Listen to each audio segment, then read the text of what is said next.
빛이 있으면 어둠이 있고, 선이 있으면 악도 있고, 높은 곳이 있으면 낮은 곳이 있으며, 넓은 곳이 있으면 좁은 곳도 있습니다. 또 세상엔 남자가 있으면 여자도 있고, 지혜로운 사람이 있으면 어리석은 사람도 있고, 의로운 사람이 있으면 악한 사람도 있습니다. 부자도 있고 가난한 사람도 있고, 태어나는 사람도 있고 죽는 사람도 있고, 그것이 세상의 이치입니다. 마찬가지로 영적인 것도 그렇습니다. 선이 있으면 악이 있고, 죄인이 있으면 의인이 있고, 삶이 있으면 죽음도 있습니다. 육적인 것이 있으면 영적인 것이 있고, 세속적인 것이 있으면 고상한 것을 추구하는 보답적인 것도 있습니다. 천국이 있으면 지옥도 있고, 바로 이것이 영적인 이치인 것입니다. 이런 영적 상식을 모르면서 인생을 살려고 하거나 신앙생활을 하려고 하면은 힘들 수밖에 없고, 또 바른 길을 걸어갈 수도 없는 것입니다. 만약 우리가 영적인 이런 이치들을 잘 모른다면 제대로 배워서 제대로 살아야 되고 제대로 신앙생활을 해야 되는 거죠. 모르는 것이 자랑은 아니기 때문에 그렇습니다. 모르면 배우고 익히고 그리고 바른 길을 걸어가야만 되는 것이지, 난 몰랐다, 난 생각 안 난다, 뭐 이런다고 해결되는 것은 아닙니다. 세상의 청문회에서는 대충 그렇게 미꾸라지처럼 몸통 자르고 그렇게 빠져나갈 수 있을지 모르지만, 하나님에겐 그런 것들이 전혀 통하지 않기 때문에 그렇습니다. 그래서 그렇게 꼼수로 하기보다는 정면 도전해야 됩니다. 아멘. 그래서 내가 회개할 건 회개하고 고칠 건 고치고 변화될 건 변화되어서 믿음의 길을 걸어갈 때야 우리가 진짜 천국을 소유할 수 있게 되는 것입니다. 아멘. 사랑하는 성도 여러분, 세상의 상식 잘 배우시고 또 그 상식에 맞춰서 잘 살아야 되겠지만, 무엇보다도 우리가 영적 상식을 제대로 배우고 순종해서 지옥이 아닌 영원한 천국과 상급을 받아 누리는 복된 길로만 걷기를 주의 이름으로 축원합니다. 아멘. 오늘 성경 통해서 우리가 살펴보기를 원하는 첫 번째 주시는 말씀은 마지막 재앙, 마지막 진노가 기다리고 있다는 것입니다. 삶이 있으면 죽음도 있다고 그랬습니다. 시작이 있으면 마지막도 있는 것입니다. 누군가 시작을 했는데 마지막이 없을 수는 없습니다. 성경은 사람이 태어나고 그리고 죄를 짓고 그리고 심판받는 장면이 몇 군데 소개되고 있습니다. 제일 먼저 노아의 그 대홍수 심판을 통해서 8명이 19만 빼놓고는 전부 죽임을 당하는 큰 심판을 받게 됩니다. 그리고 소규모의 심판들이 또 여러 곳에서 있었습니다. 그 중에 대표적인 건 소돔과 고모라죠. 이런 심판들이 있었고, 그리고 또 자잘자잘한 심판들은 개인적으로, 또 가정적으로, 또는 국가적으로, 또는 지역적으로 수많은 심판들이 있어 왔습니다. 자, 그런데 오늘 드디어 15장 마지막 심판이 임하고 있습니다. 1절에 보니까 이게 마지막 재앙이다, 하나님의 진노가 이것으로 마친다, 마지막이라는 겁니다. 이제 더 이상 없습니다. 진노가 없으니까, 재앙이 없으니까 야 이제는 망고땡이다, 야 이제는 뭐 마냥 놀자, 그런 의미가 아닙니다. 마지막 재앙이라 이야기는 이 마지막 재앙을 피해갈 길이 없다는 이야기와 똑같습니다.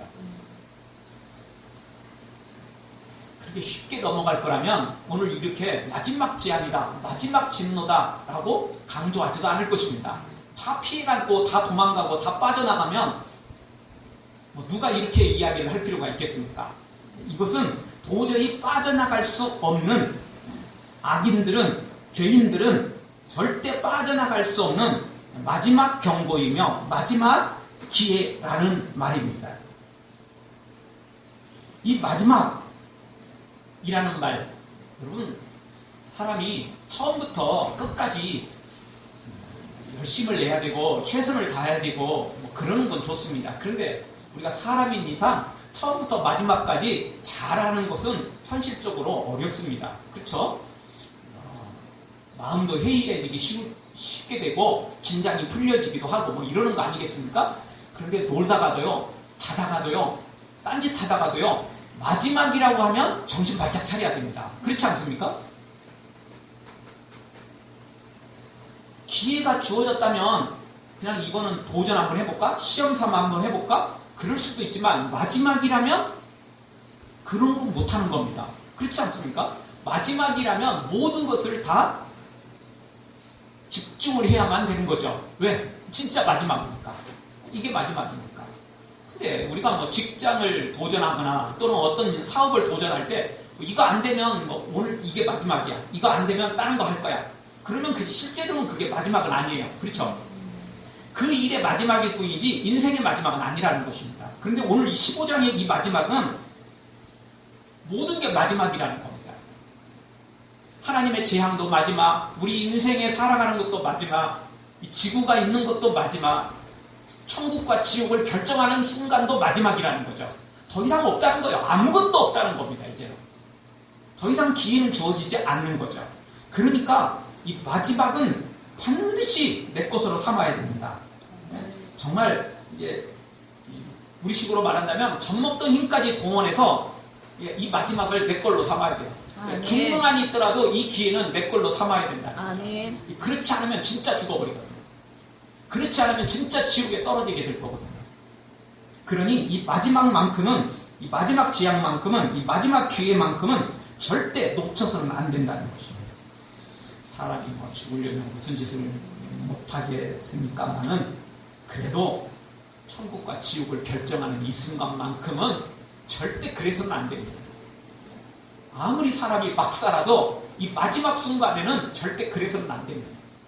나중에 후회하는 것은 절대 바꿀 수 없기 때문에 그렇습니다. 사람이 후회한다는 건 좋은 건 아닙니다. 그리고 또 후회한다는 게 반드시 또 나쁜 것도 아닙니다. 기회만 있다면 그 후회를 통해서 새로운 기회를 또 잡을 수 있기 때문에 그렇습니다. 그런데 마지막에는 더 이상 안 되는 겁니다. 왜냐하면 그때는 후회해도 늦었고 후회해도 다시 기회가 주어지지 않기 때문에 그렇습니다. 우리 인생의 마지막이 되면 더 이상 우리가 바꿀 수 없습니다. 두 번 다시 태어날 수 없고 두 번 다시 우리의 삶을 살아갈 수 없기 때문에 그렇습니다. 선택 자체가 없어져 버리는 거죠. 그러니 이 마지막 주어진 기회는 반드시 우리가 살려야 됩니다. 내 것으로 만들어서 우리가 새로운 인생을 살아야만 된다는 것입니다. 하나님께서 이렇게 여러 번 기회를 주시는 이유가 뭐죠? 회개하고 돌아와서 천국 백성이 되기를 간절히 원하시기 때문에 그렇습니다. 그러니 이 마지막 기회를 주신 것에 대해서 우리는 감격하며 이 기회를 잡아야 된다는 것입니다. 하나님이 시간이 남아서 그냥 심심해서 이 기회를 주는 게 아닙니다. 참고 또 참고 그리고 이 기회를 주신 것입니다. 그러니 이 마지막 기회만큼은 반드시 잡아야 됩니다. 언제까지 자기 마음대로 살았어야 되겠습니까? 언제까지 자기 잘난 맛에 막 살았어야 되겠습니까? 이제는 인생을 좀 뒤돌아볼 때가 된 것입니다. 왜? 마지막이 가까웠기 때문에 그런 것입니다. 이 뉴델리에서 아테네로 가는 여객기 안에 인도 관광을 마치고 유럽으로 돌아가는 노장년 부부 300여 명이 타고 있었답니다. 이란의 넓디 넓은 황무지 평원을 지나가고 있을 때 갑자기 비행기의 비상등이 깜빡이더니 기장에 긴급한 목소리가 흘러나왔습니다. 그것은 수압장치에 중대한 고장이 생겨서 불시착할 수밖에 없는 상황이다는 상황이었습니다. 비행기 안은 술령이었고 승객들은 안전하게 착륙할 수 있는지를 물으며 그리고 다들 당황하기 시작했습니다. 이 기장은 이런 상황에서는 사실 살 수 있는, 무사히 착륙할 수 있는 상황은 거의 확률이 적다라는 것을 통신을 통해서 또 자신의 경험을 통해서 알았습니다. 그래서 이런 때는 폭발 확률이 70%고 착륙할 수 있는 확률이 30%라는 겁니다. 그런데 착륙을 하는 30%라 할지라도 무사히 착륙한다는 것도 다른 문제죠. 폭발이 70이고 착륙이 30인데 그것도 제대로 안전하게 착륙한다는 거 30%는 또 아니잖아요. 비행기 아무 이상 없어도 100% 착륙한다고 보장할 수는 없는 건데 이게 착륙 확률도 30%밖에 안 되니까 사실 불가능에 가까운 상황이었다는 겁니다. 그래서 승객 모두가 죽음을 예감하고 몸을 떨면서 우는가 하면 비명에 가까운 소리를 지르는 사람들이 생겨나기 시작했습니다. 그때 기장이 우리가 할 수 있는 마지막 일이 하나 남아 있습니다 라고 말을 했고, 비행기에 타고 있는 300여 명의 승객들은 숨죽이며 그 이야기에 귀를 기울였습니다. 그것은 바로 기장이 이어서 한 말은 바로 그것은 하나님께 기도하는 일입니다. 승객 가운데 혹시 목사님이 계시다면 앞장서서 기도를 인도해 주시면 좋겠습니다. 그렇게 부탁을 했고, 수많은 사람들이, 믿음을 가진 사람들은 간절히 기도했고, 심지어 믿음이 거의 없거나 조금 있는 사람들마저도 마지막 순간이기 때문에 더 이상 방법이 없다는데 어찌 하겠습니까? 그래서 그렇게 하나님께 같이 기도를 시작을 했다는 것입니다. 그래서 모두 숨을 죽이고 경건하게 삶과 죽음의 기로에서 하나님 앞에 기도를 시작했고, 그들은 무사히 이 아테네 공항에 착륙을 했다는 것입니다. 그리고 승무원과 승객들은 서로 끌어안고 할렐루야를 외치고 또 살아났다 만세를 부르면서 그 여행을 마무리 지었다라는 것입니다. 그렇습니다. 우리가 평범하게 살아가다가도 마지막 순간이 되면 뭔가 새로운 결단이 필요한 것입니다. 새로운 행동이 필요한 것입니다. 마지막이라는데도 불구하고 마냥 웃고 즐기고 놀 수만은 없는 것입니다. 마지막이라면 그 마지막답게 뭔가 정리를 해야 됩니다. 죽음을 더 이상 피할 길이 없다면 죽음을 받아들이고 새로운 것을 준비해야 되고, 만약 죽음을 피할 수 있는 길이 1%라도 있다면 그 길을 찾아야 되는 거 아니겠습니까? 그것이 우리 사람이 마땅히 해야 될 일이라는 것입니다. 성경은 말합니다. 이제 자다가 깰 때가 되었다는 것입니다.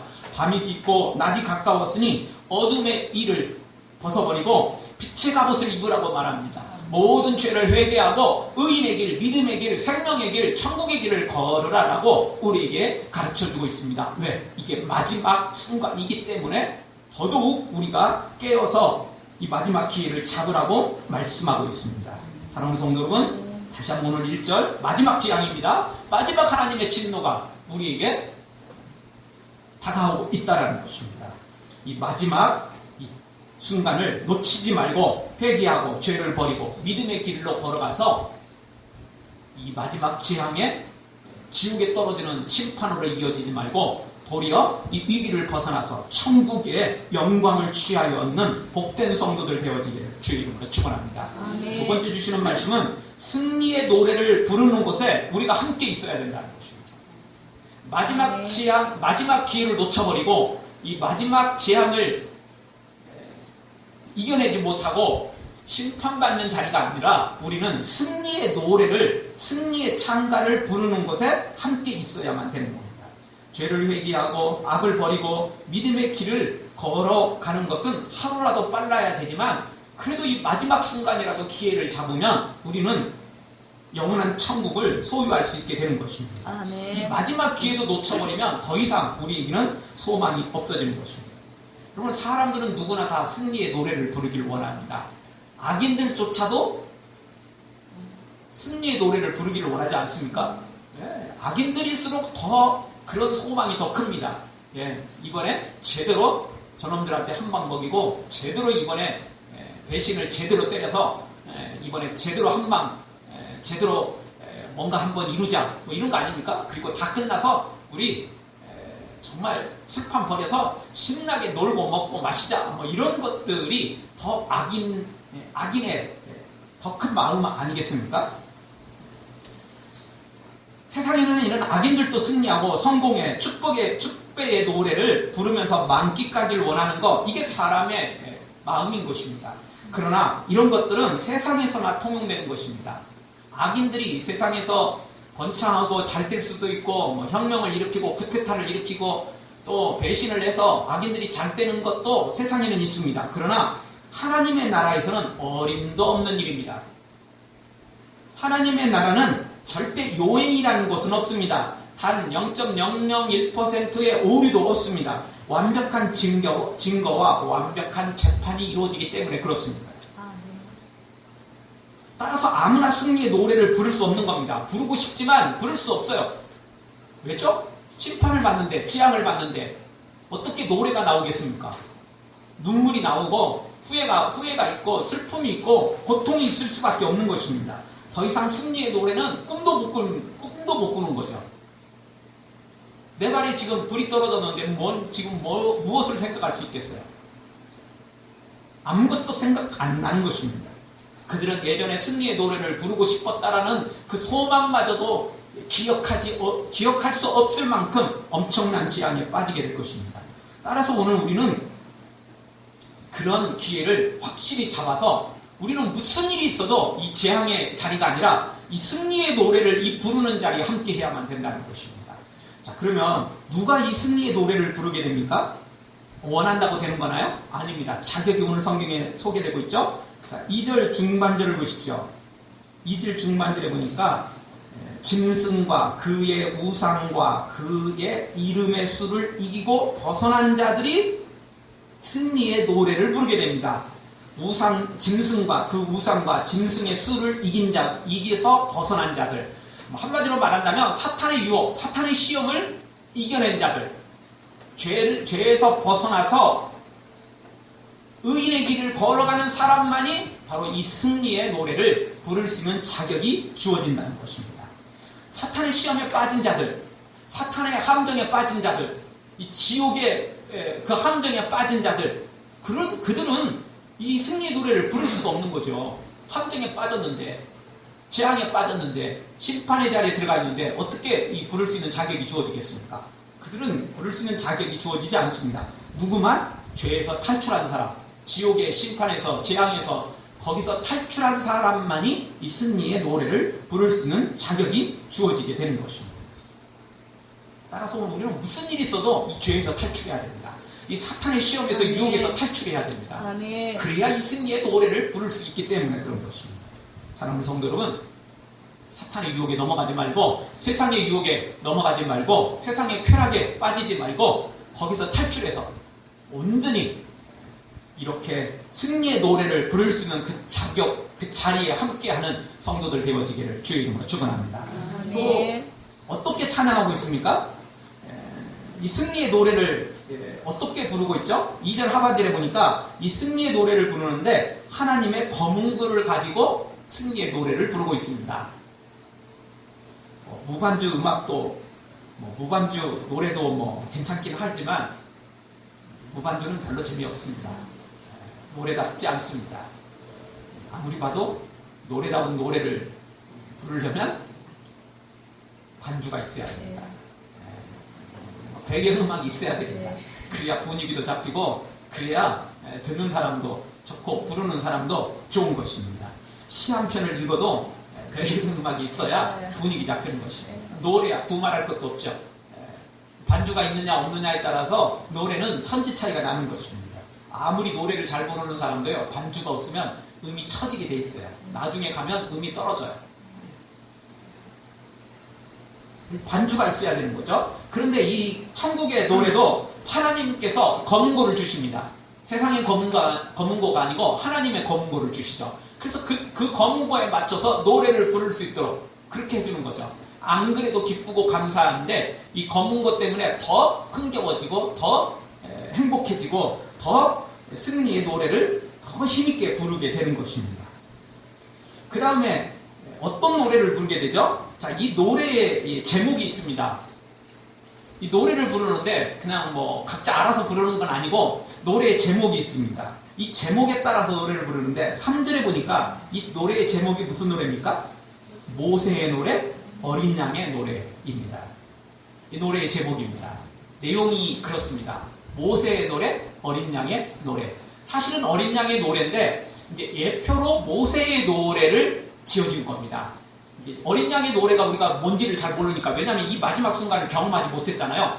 그래서 우리가 최후의 마지막 순간에 어린 양의 노래를 부르게 될 텐데 그 어린 양의 노래와 상황이 너무 비슷한 일이 구약에 기록되어 있었던 거죠. 그 노래가 무슨 노래냐면 모세의 노래입니다.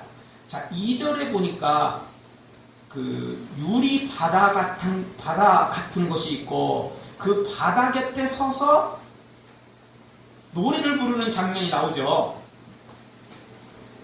그래서 그걸 구체적으로 3절에서는 모세의 노래라고 말합니다. 여러분 오늘 이렇게 바다 가운데 서서 노래를 부르는 장면이 어떤 장면입니까? 홍해를 건너고 나서 이스라엘 백성들이 찬양하고 노래했던 장면 아닙니까? 그래서 모세의 노래라고 이야기를 하는 겁니다. 자, 출애굽을 10가지 재앙이 임했고 출애굽을 해야 하잖아요. 그런데 출애굽을 하는 과정 속에 애국 군대가 뒤따라오죠. 애국 군대가 다 따라왔는데 앞에는 홍해, 뒤에는 애국 군대. 근데 애국 군대가 막 정말 노도같이 그냥 따라와서 접치는 순간 갑자기 애국 군대에 흑암이 생겨버리죠. 그래서 어두워서 갈피를 못 잡게 됩니다. 그리고 하나님이 기적을 일으키사 홍해를 가르시죠.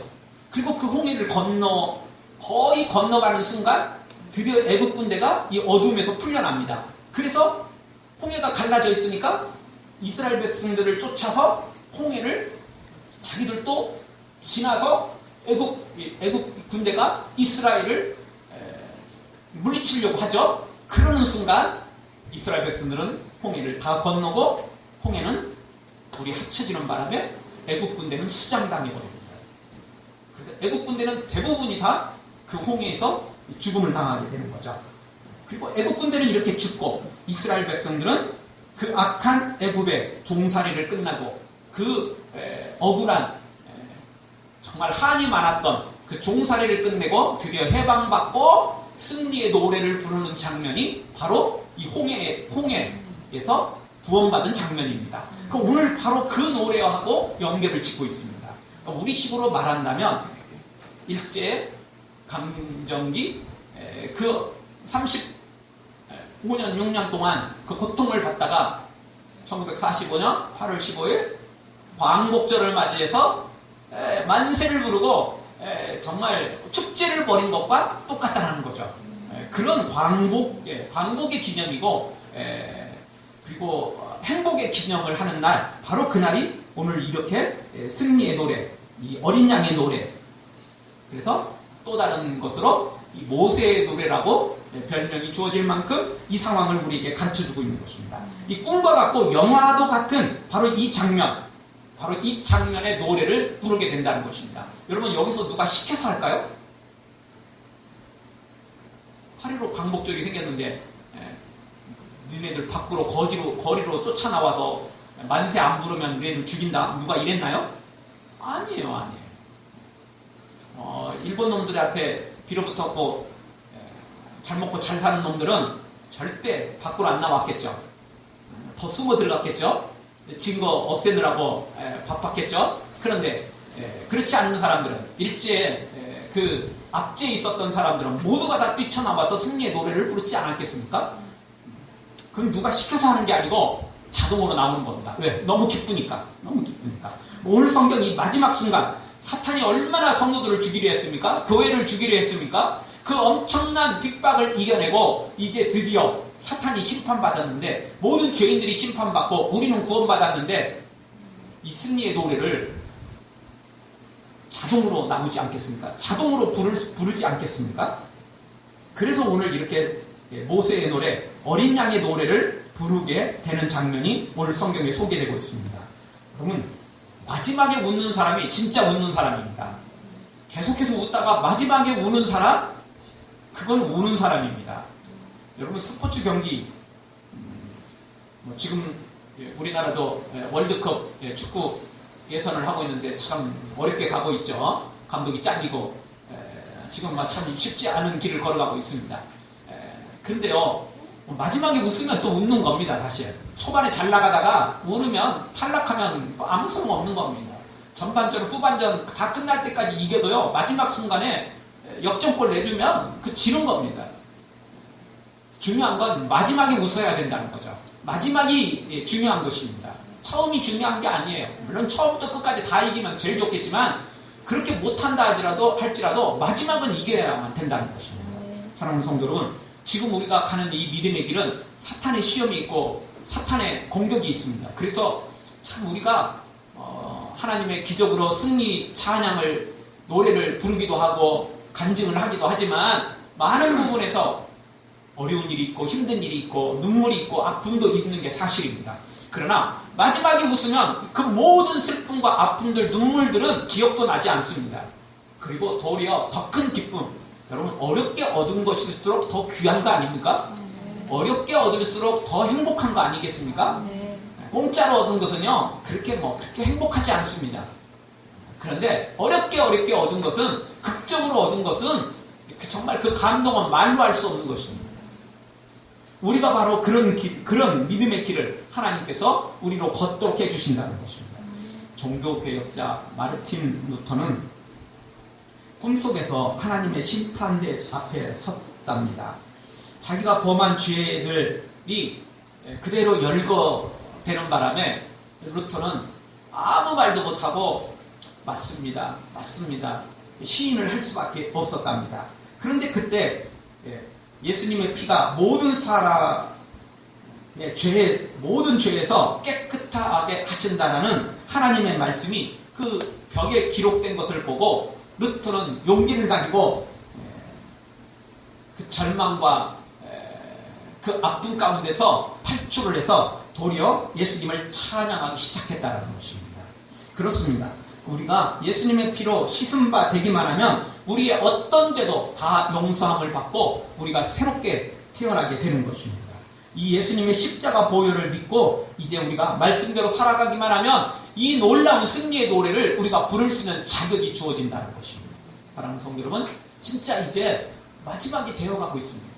세상은 말할 것도 없고 이제 교회까지 타락해져 가고 있습니다. 교회도 세속화되고 교회도 믿음의 길을 걸어가지 않는 시대가 되고 있습니다. 이게 새삼스러운 게 아니고 성경에 기록되어 있습니다. 교회가 타락하고 성도들이 배교를 하고 믿음을 잃는다는 거죠. 예수님 뭐라고 말씀하셨습니까? 인자가 올 때 세상에서 믿음을 가진 자를 보겠느냐.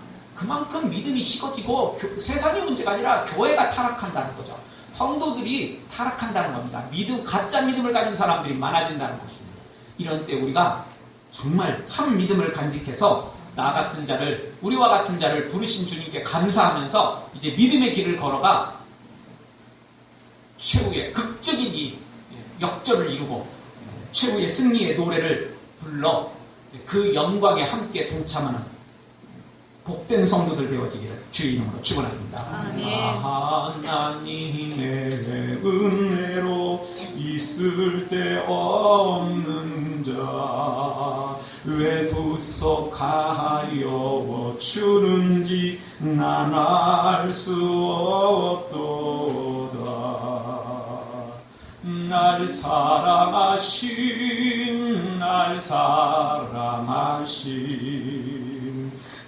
사랑하신 성경에 써 있네.